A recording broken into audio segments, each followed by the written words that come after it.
The Man Who Took a Taxi, by Haruki Murakami. Let me introduce The Man Who Took a Taxi, by Haruki Murakami. It happened a few years ago, back when I had just started writing novels. At the time, I was using a pen name and doing gallery hopping pieces for an art magazine. I didn't know much about art, but I was able to enjoy the job with a surprisingly lighthearted attitude. I always asked gallery owners the same question: what's the most shocking painting you've ever seen? Even I knew it was a rather silly question. The one who told me about the painting, The Man Who Took a Taxi, was a woman in her 40s who ran a gallery in Aoyama. It was in Greenwich Village, New York, back in 1968, she said.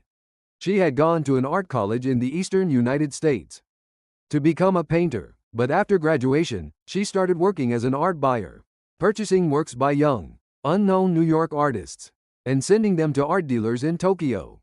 Back then, the village was a treasure trove, she said. From the real deal to total fakes, the best and the worst. I didn't have enough money to buy any real pieces, but The Man Who Took a Taxi was the one painting I managed to acquire.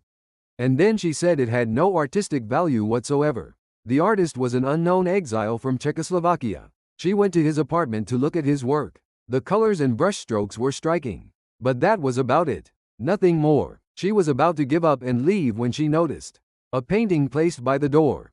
It was the first work the Czech artist had painted after coming to New York. A young, handsome man sits in the backseat of a taxi. His head turned sideways as he gazes out the window. The man is portrayed in such a way that he seems shrouded in a bluish mist, like a hunger distilled into form, yet utterly elusive. I didn't buy it because I liked the painting, she said.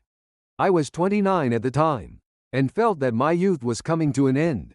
I never became a painter. I couldn't create a single thing. She said the man in the painting represented a part of her life that had been lost.